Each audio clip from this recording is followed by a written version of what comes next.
नमस्कार, अब दुनिया की फटाफट बुलेटिन में आप सभी का स्वागत है और नजर डालेंगे आज की खास खबर पर। सुप्रीम कोर्ट की संविधान पीठ ने एक बड़े फैसले में चुनावी बॉन्ड योजना को रद्द कर दिया। कहा यह संविधान प्रदत्त सूचना के अधिकार और बोलने तथा व्यक्ति की स्वतंत्रता के अधिकार का उल्लंघन करती है। कांग्रेस नेता राहुल गांधी ने भी सोशल मीडिया साइट एक्स पर अपनी पोस्ट में कहा, नरेंद्र मोदी की भ्रष्ट नीतियों का एक और सबूत आपके सामने है। भाजपा ने इलेक्टोरल बॉन्ड को रिश्वत और कमीशन लेने का माध्यम बना दिया था। तृणमूल कांग्रेस की सांसद मिमी चक्रवर्ती ने ममता बनर्जी को दिया झटका, संसद पद से दिया इस्तीफा। टीएमसी के स्थानीय नेतृत्व से नाराज बताई जा रही है मिमी चक्रवर्ती ने कहा, मेरा इस्तीफा अभी मंजूर नहीं हुआ है। दिल्ली कूच पर अड़े किसान, शंभू बॉर्डर पर तीसरे दिन भी जारी है किसानों का हंगामा। एमएसपी सहित 12 सूत्री मांगों को लेकर डटे हैं किसान। केंद्र के 3 मंत्रियों से चंडीगढ़ में हुई किसानों की बातचीत। किसान आंदोलनों में दूसरे किसान संगठनों की एंट्री। पंजाब में रेल रोको आंदोलन, किसानों ने राजपुरा, मोगा, अमृतसर और मानसा में रेलवे ट्रैक जाम किया। हरियाणा के मुख्यमंत्री मनोहर लाल खट्टर ने मांगों को मनवाने के लिए किसानों के तौर तरीकों की आलोचना की। कहा, वे आक्रमण करने जा रही एक सेना की तरह दिल्ली की ओर कूच करने की कोशिश कर रहे हैं। कांग्रेस नेता राहुल गांधी ने किसान आंदोलन को लेकर बिहार में कहा, प्रदर्शनकारी किसान देश के लिए लड़ रहे हैं, ठीक उसी तरह जैसा हमारे सैनिक सीमाओं पर करते हैं। आरएसएस और भाजपा ने मणिपुर को आग लगाने का काम किया। वे एक समुदाय को दूसरे के खिलाफ खड़ा करते हैं। कांग्रेस प्रत्याशी अभिषेक मनु सिंघवी के खिलाफ हर्ष महाजन को उतारा। भाजपा के इस कदम के साथ निर्विरोध निर्वाचित नहीं हो पाएंगे सिंघवी।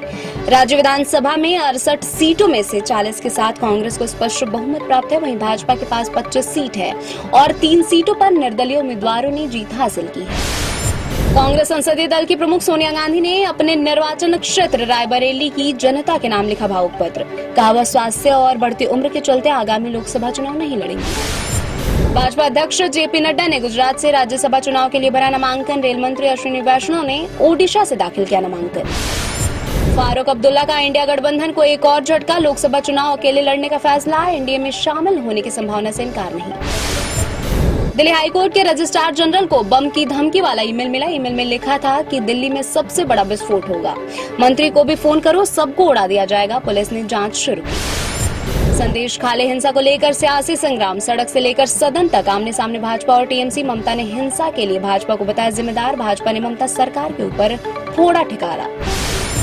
पश्चिम बंगाल की मुख्यमंत्री ममता बनर्जी ने कहा, अशांत संदेश खाली क्षेत्र में 17 लोगों को गिरफ्तार किया गया है। किसी भी तरह की गैर कानूनी गतिविधि में शामिल किसी भी व्यक्ति को नहीं छोड़ा जाएगा। मालदीव के साथ जारी तनाव के बीच भारत का बड़ा फैसला, लक्षद्वीप के मिनिकॉय में नौसैनिक अड्डा बनाएगा भारत। इसी के मद्देनजर मिनिकॉय में नई हवाई पट्टी बनाने और आईएनएस जटायु में नौसैनिकों की तैनाती का सरकार ने फैसला किया है।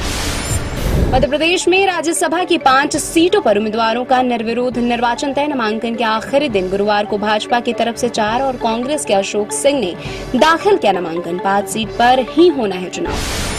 मध्य प्रदेश में पटवारी भर्ती परीक्षा को क्लीन चिट। पटवारी परीक्षा में 8,600 अभ्यर्थियों का हुआ था चयन। चयनित उम्मीदवारों को जल्द ही नियुक्ति पत्र सौंपे जाने की संभावना। गैस और पावर समेत 18 समूहों में हुई दमदार लिवाली की बदौलत गुरुवार को बाजार लगातार तीसरे दिन भी तेजी रही। सेंसेक्स 228 अंक मजबूत होकर एक सप्ताह के बाद 72,000 अंक के मनोवैज्ञानिक स्तर के पार पहुंच गया। निफ्टी भी 71 अंक की तेजी के साथ 21,911 अंक पर हुआ बंद। प्राइम वीडियो पर 23 फरवरी से स्ट्रीमिंग होने वाली सीरीज पोचर का ट्रेलर हुआ रिलीज। हाथी दांत का अवैध शिकार करने वाले गिरोह का करती है खुलासा। आलिया भट्ट है इस सीरीज की एग्जीक्यूटिव प्रोड्यूसर। शुक्रवार 16 फरवरी को 7 फिल्में होंगी रिलीज। कुछ खट्टा हो जाए, आखिर पलायन कब तक, दशमी, खुदाई, जगत गुरु, श्री राम कृष्ण के अलावा 2 डब फिल्में मैडम वेब और वुडू इज द बैक प्रदर्शित होंगी। इन फिल्मों को लेकर दर्शकों में नहीं नजर आ रहा है क्रेज। ये थी आज की फटाफट बुलेटिन। ऐसे ही ताज़ा अपडेट्स के लिए बने रहे हमारे साथ, यानी कि विजिट करें अब दुनिया पर।